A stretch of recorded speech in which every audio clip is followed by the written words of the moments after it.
Hello YouTube, welcome back to Richmond. Somewhat of a different video for you this evening. You'll see in front of you here a brand new product from DCC Concepts, and it's from their new Legacy Models range, and it is the Legacy LM ID Detector. Now this is an easy way to install track circuits and train detection on your layout. So it apparently is very simple to install and operate. There are only several wires to attach screw terminals to, and this thing here is like an inductive sort of loop. You wrap your one of your feed wires, your droppers, around that, and it detects a change in the electrical state of the track, i.e. when a loco is running over it.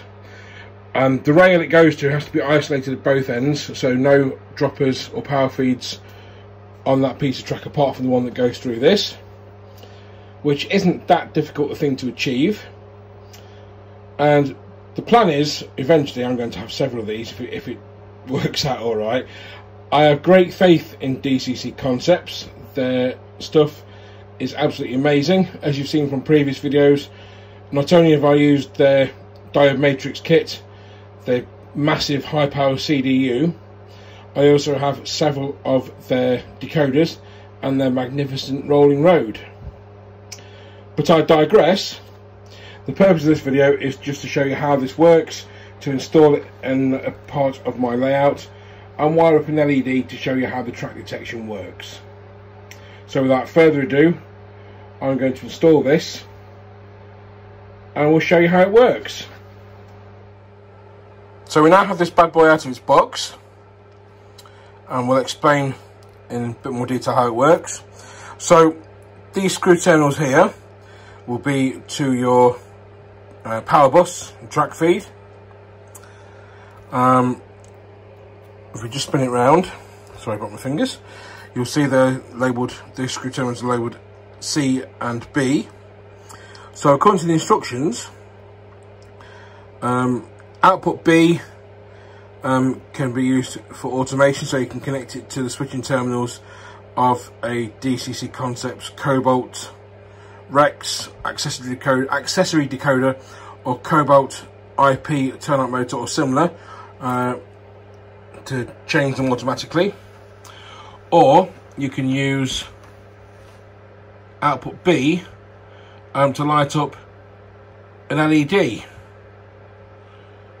for track detection, so therefore for track circuits, I believe. So input A is this one here, denoted by the letter A.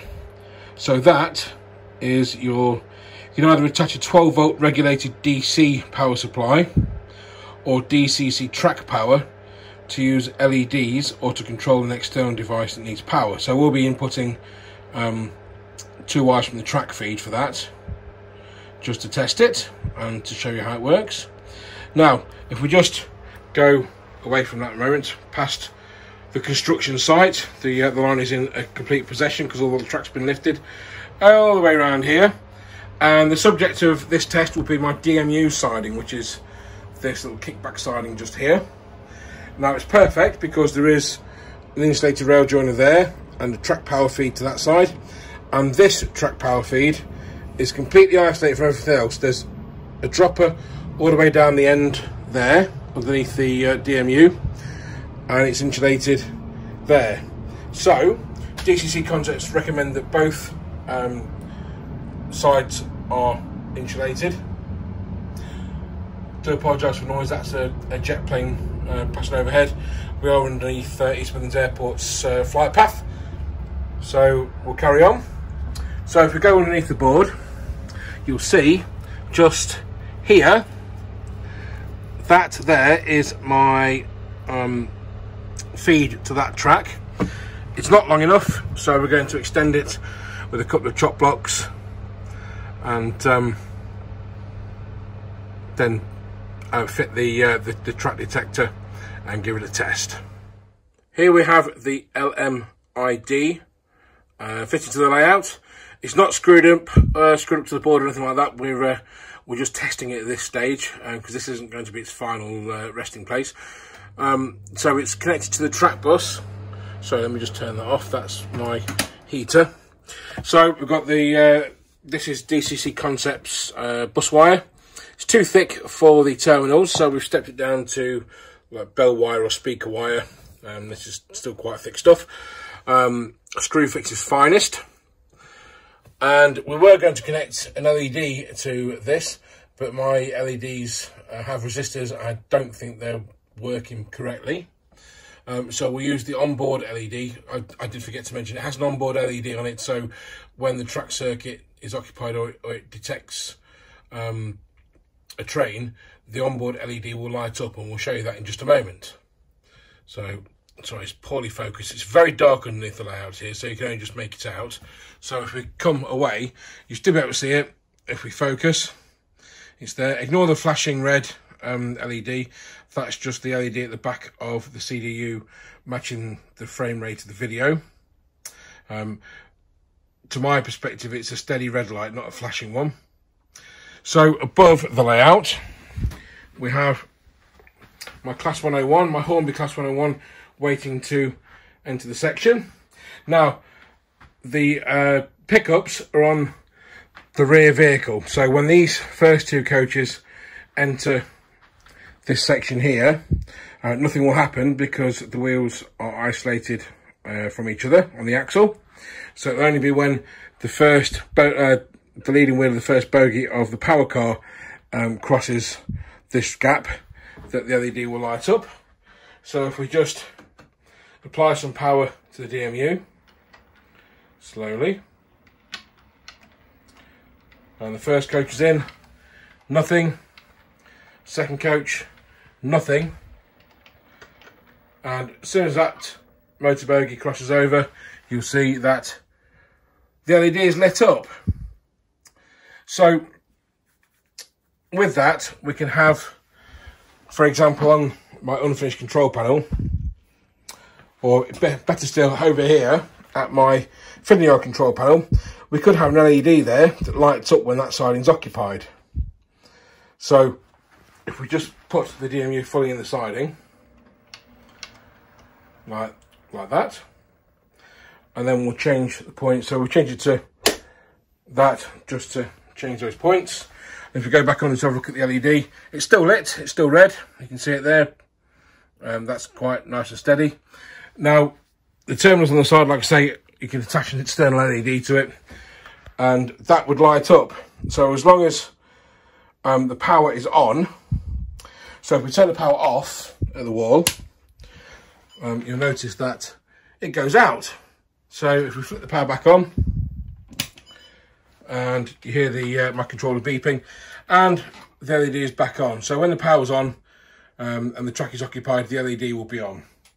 So it's quite an easy thing to set up. It's only 2 wires to set it up, and if we just go in there, you can just about make out one wire from the power bus, which is twisted through it twice, or looped through it twice, through the inductor, as I think it is, or the transformer. And that is what detects the train.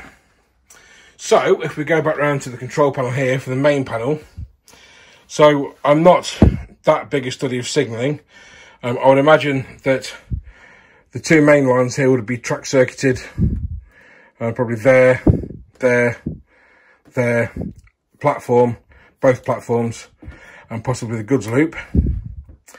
So we'll be able to detect trains. So when a train comes in, it'll first light up that track circuit, then that track circuit, through the points to that track circuit, and then on the way back out, it'd light up that track circuit, and then it'd be gone. So we don't need sort of 3 or 4 more of these units, but then obviously we'd have to insulate the rails. So if we came back around here, so your track circuit there sort of corresponds to this rail here, so we could have a gap there and a gap round here, and then whichever wire feeds this would have one of the LM IDs looped through it. And then here we'd have an insulator here, and then here, and the same again, this platform track here would have to be isolated from everything else.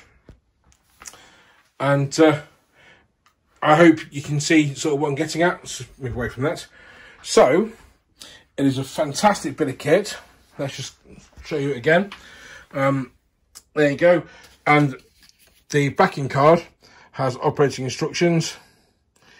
It's just, let me just put that down and we can zoom in on that. So yeah, it's got operating instructions. It's dead easy to install. And it also comes with some screws to fix it to the underneath your board.